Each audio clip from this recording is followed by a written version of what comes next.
All right. No, it hasn't. That's a case. Thank you, councillors. So we move to item 3, which is the Form 1 application, lot 6010, 1036 and 501 Casuarina Drive, Bunbury, proposed breakwater. We don't have any presenters, but we do have representatives for West Australian Planning Commission who prepared the RAR.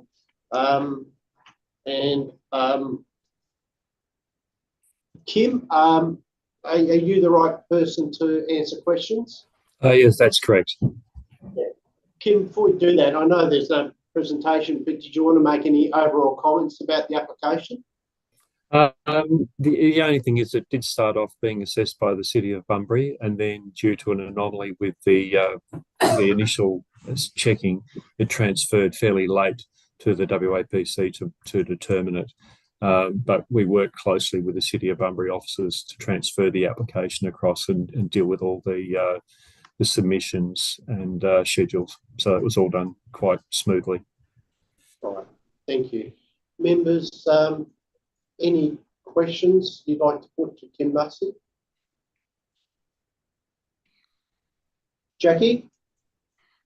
Yeah, just in regards to conditions 6 and 7, I note that in the other conditions you've got in consultation with, like, to the approval of WAPC, whereas conditions 6 and 7 you've actually got to the Southern Ports. I was just interested in whether that should actually be to WAPC in consultation to Southern Ports.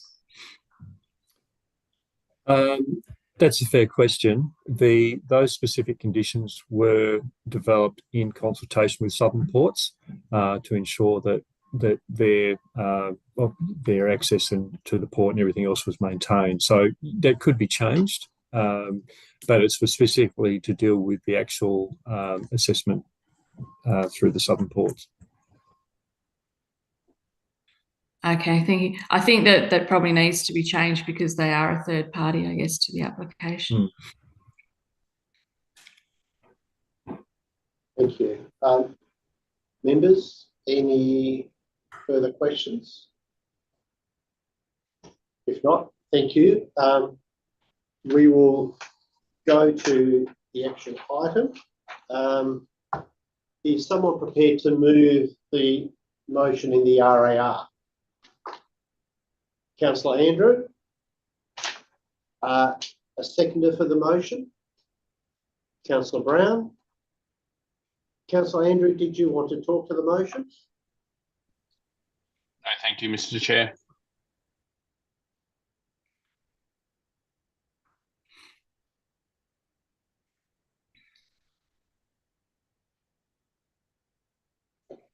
Oh, sorry. Okay. Councillor Brown, did you want to make any comments about the application? No, thank you. Thanks, sir. No. Is anyone opposed to the motion? No. Is anyone else wanting to speak to the motion? Can I just clarify? Yeah. Yeah. Yeah. So supportive with those minor modifications to condition 6 and 7, please. Okay. So, Jackie, the actual words to the condition, the last part of the sentence. Yeah, it should be to the satisfaction of the WAPC on advice of Southern Ports. And that's for both conditions 6 and 7? Yes. Correct. Okay. So moved by member German. Is there a seconder? Okay. Is Jackie? Did you want to talk to that? You did make comments earlier. No, that's fine. Thank you. Brian? Nothing to add. Okay. Is anyone opposed to that? In which case, I'm going to put that all those in favour. That's unanimous. Members, were there any other potential changes to conditions? No? If not, Councillor Andrew, as the original mover of the motion, did you want to make any closing comments? No? In which case, I'm going to put that, all those in favour? That's unanimous.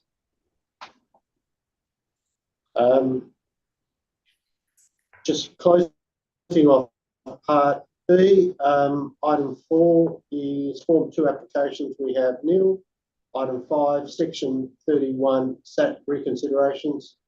We have nil. So that concludes item B of the agenda. Members from Bunbury, you're more than welcome to stay and listen in if you choose, and we won't be offended if you choose to leave. Thank you. So Thank you. We will leave. Thank you. Okay, no problem. Thank you. We move to part C of the agenda, which is City of Greater Geraldton item. Item 1, declarations due consideration. Members, once again, I need you to make that declaration that you've considered the information in part C of the agenda and the additional information. If you're able to raise your hand. Okay, all duly declared. Thank you. Once again, I'll make a reminder about standing orders in terms of items that have gone to local government council meetings. Mayor, has this item gone to the City Council? No? Okay, so no declarations are necessary. Thank you. Just noting, no declarations. Item 3, so item 3.1, lot 12, Delac Street, Geraldton, proposed mixed-use development. We have one presentation from Matthew Kane from Planning Solutions. Matthew, you'd be aware standing orders provides for 3-minute presentation, and I'll remind you when 3 minutes is up. And perhaps I'd encourage you to focus on the most important elements. So over to you.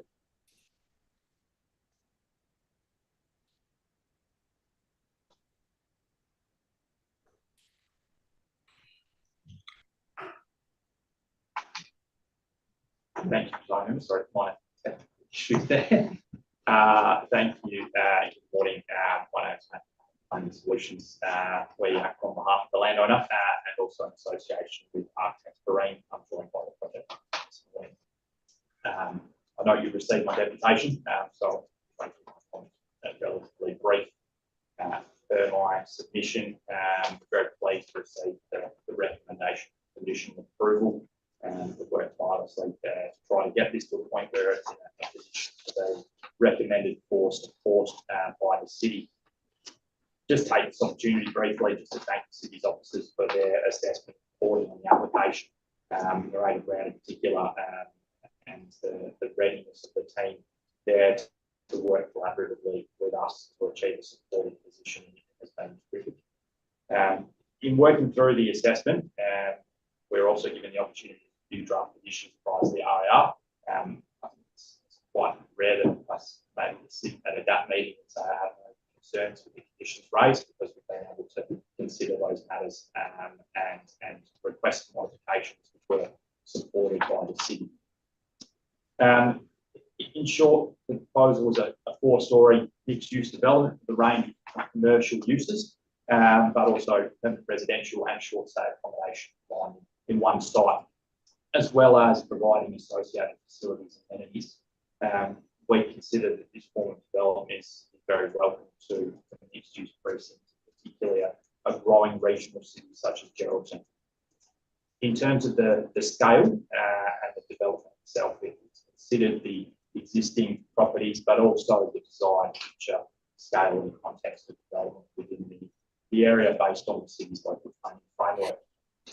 Consultant reporting and assessment confirms the proposal is acceptable from a technical perspective, and we consider that further information provided through the detailed design process and the stages will provide the city further detail. The proposal in itself will provide important housing growth and opportunities for diversity. We see it as a catalyst for expanded growth in this area of Geraldton, particularly so close to the city centre. And the dwellings themselves have been carefully considered by the architect in providing high amenity, sustainability and design outcomes. I request that that endorse the recommendation put forward by the city's officers and myself and Mr. Queen to answer any questions when they are required. Thank you very much. Thank you, Matthew. Members, questions?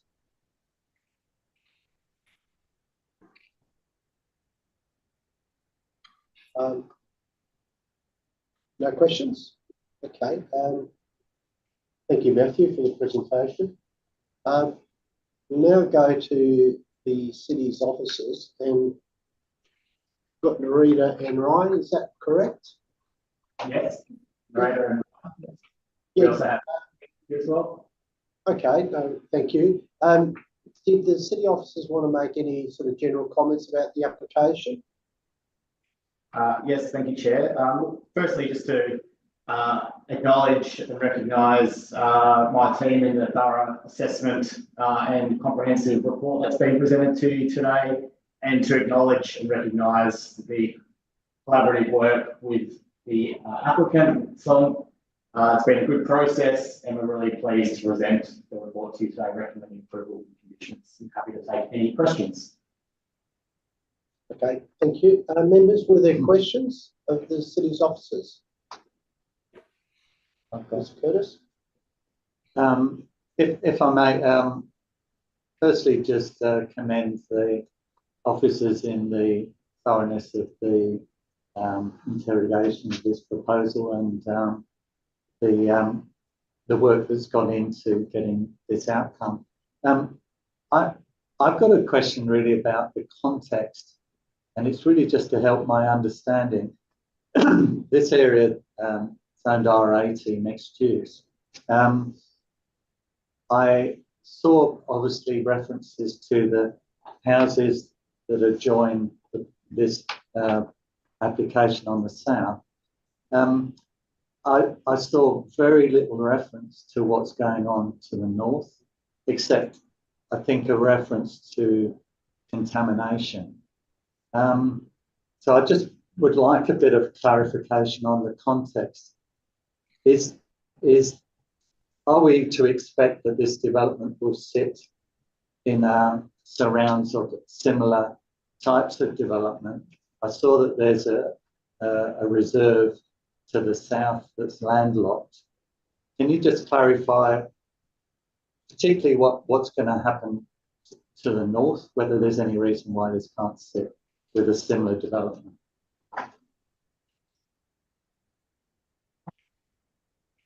For you, providing member, yeah, look, it's a good question and something we considered around whether or not this area needs to be a structure plan for the area.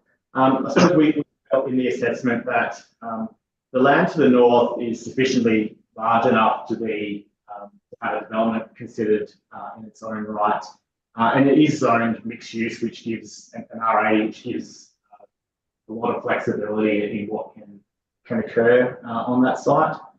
You're right, to the south is some land that's sort of left over from major road building, so it's quite limited, and we felt that this development wouldn't prejudice any outcome in that locality, and that was a good use of the site. Is anything you'd like to add? Only just that, yeah, so it's ground land to the north as well as to the south as well. Yeah, no, nothing else other than that.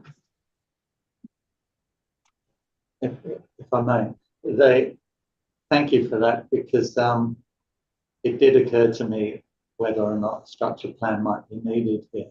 But in terms of assessing the way this development sits in relation to the future development of the area, it looks very isolated, and that's why I was wondering whether there's any reason to suspect that it will stay isolated and therefore looking slightly odd and lonely. Through you, presiding member, I think that's sort of maybe potentially just the victim of going first. Initially, you do look a little lonely, but we're confident that there's enough flexibility in the planning scheme and the land, particularly that northern lot, that could be developed in the future and would complement this proposal. Okay. Thank you. Jackie, you had a question? Yeah, just interested in the officer's comments on the variations, particularly to the plot ratio and the maximum building height, and whether there was some concerns that you may be setting a precedent. Thank you for the question, for you, presiding member. No real concerns. As I've mentioned briefly, it has been a very thorough assessment, and we have worked really closely with the consultant Matthew and his consultancy. I suppose we have considered it on an outcome and design principle basis, and we think that the outcome, despite the exceeding the number that sits in the planning framework, we think the outcome that presents from a design perspective is of good quality and it's appropriate for the site. And we did make a number of iterations. This proposal we're considering today was not what was lodged. There was at least, I think, 2 or 3 design iterations, and initially the plot ratio was much higher. So we're satisfied with the design that's been presented today. Okay, thank you. I had a question on the site context. I know the site fairly well, and it is a challenging site, given the fall across it. And I think the treatment, and this is probably not a question, but it'll lead to a question, the treatment in terms of the relationship to Delaca Street and the residents on Delaca Street, it doesn't look like there's been much redevelopment on the eastern side of Delaca Street. Is there plans for that to change, given it's an R40 rather than a higher coding? Thank you for the question.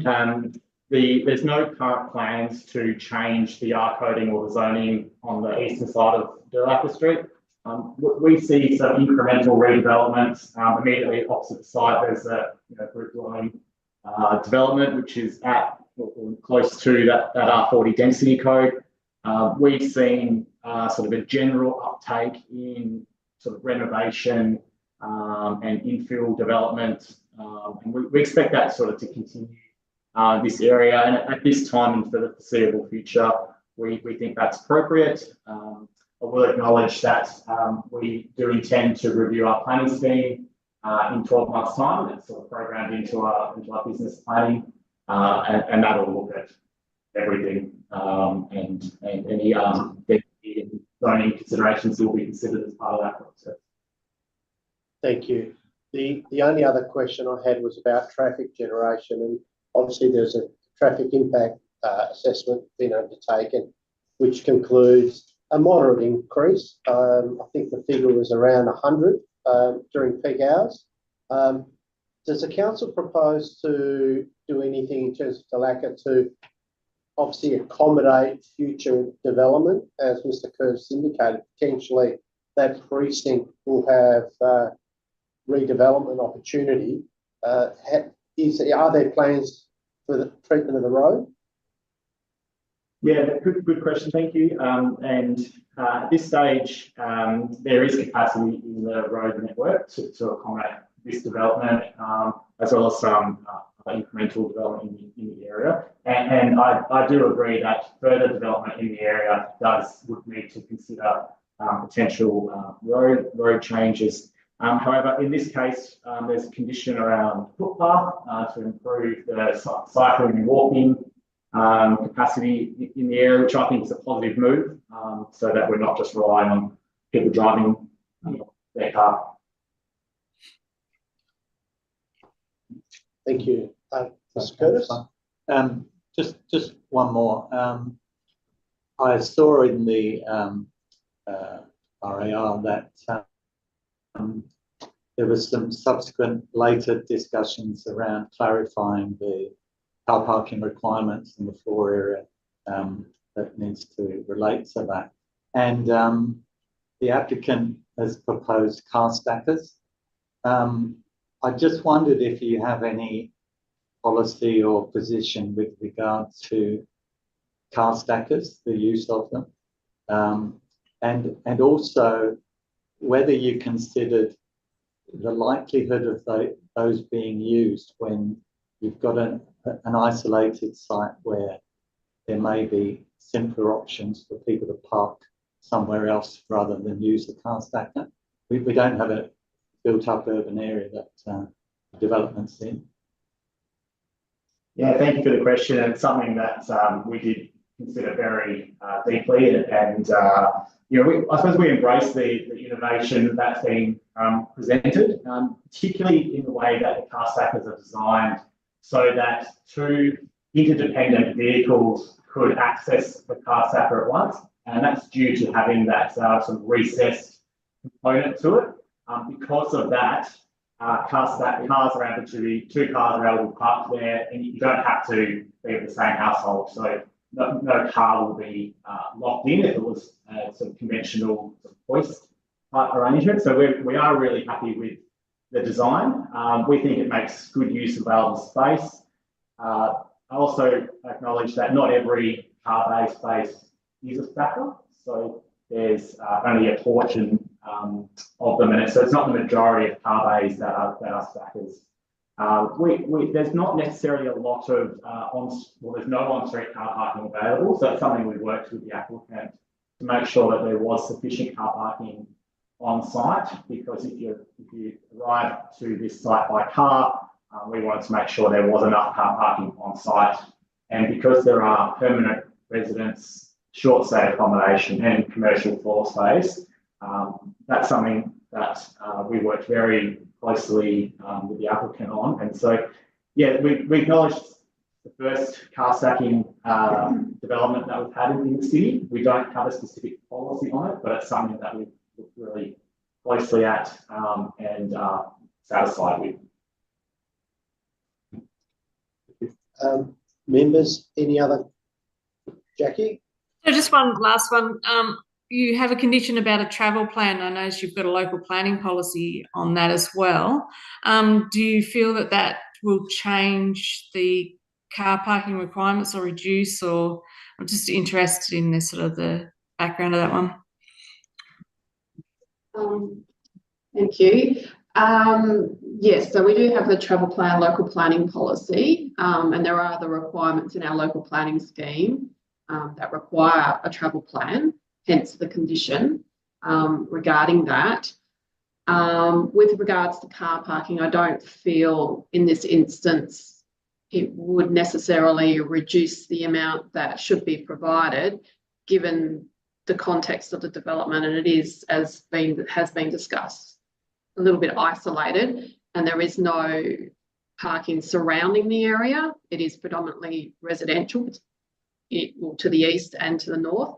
So we wouldn't want to have any indiscriminate parking. So it is important, I feel, that the parking requirements are provided on site, and the travel plan will obviously overlay that in terms of providing other options for cycling, walking, that sort of thing, in terms of employees and the like.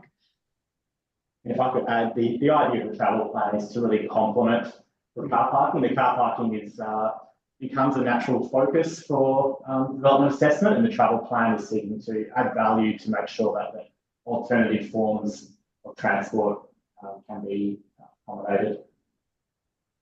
Okay, thank you. Members, any final questions of the city's officers? No? All right. Ryan, Narita, thank you for your contribution. So we now move to the actual item. Members, is someone prepared to move the recommendation in the RAR? Mayor Clune? Yes. Okay. Seconder? Councillor? Thank you. Councillor Colliver. Mayor Clune, did you want to talk to the motion? Yes, yes, thank you, Mr. Chairman. This is a great example of where a proponent comes to the city and is prepared to work with the city to achieve things and work within the parameters of the city. So it wasn't always what it is now, but they've been able to amend things to comply with what the city wishes for and within their regulations. So great example for that.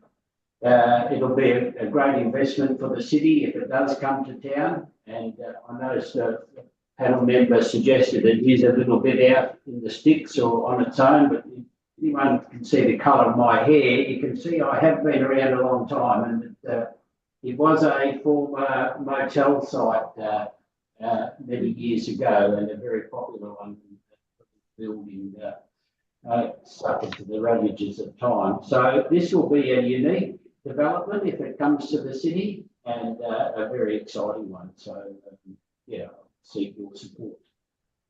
Thank you, Mayor Clune. Councillor Colliver, did you want to make any comment? Yeah, quickly, just wanted to also thank the developer and the staff for the collaboration on this one. It is a really lovely, thoughtful design. And I am particularly excited about having the car stackers into the Geraldton first. And I think that's a great achievement for our city that you've actually done to talk about things like car centres and whatnot. So very much welcome the development. Thank you. Thank you. Is anyone opposed to the motion? Anyone else wanting to speak to the motion? Yeah, as I said earlier, I concur with what's been said about the collaborative nature of the negotiations, and obviously the applicants and the administration have done a great job at persevering with some of the issues to be resolved. And I do think the outcome appears to be a very good one. The only other comment I have really is related to what I said earlier.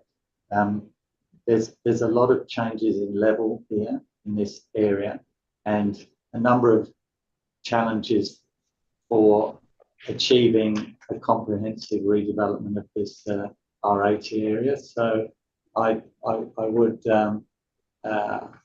anticipate that it may be worth looking at how the unrolling of future development of this type might be done within this area in a well-planned way.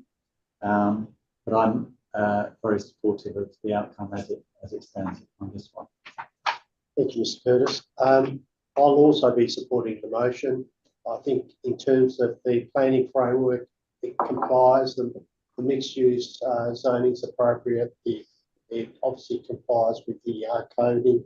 I would commend the applicant. I think it's a good design, and I think the concession to Delaca Street in terms of the elevation is appropriate and reflects a bit of sensitivity towards people living on Delaca Street. I know the issue of traffic has been raised by submitters, but I'm comfortable that the increase in Delaca is modest or moderate, and the council is comfortable with that increase. So with that, yes, I will be supporting the motion. If there's no other comment, Mayor Clune, would you like to make any closing comments? No. All right, thank you. So we have a motion to approve, subject to conditions. All those in favour? That's unanimous. Thank you. We'll just finish off that part in the agenda. Item 4, Form 2 applications. We have Neil. Item 5 is Section 31 SAT reconsiderations. We have Neil. Moving to Part D, which is other business. Item 1, SAT applications and Supreme Court appeals. They're simply noting for information. Item 2, general business. Members, is there any general business? No? In which case, thank you everyone for your time and participation. I declare the meeting closed at 10:11. Enjoy the rest of your day. Thank you.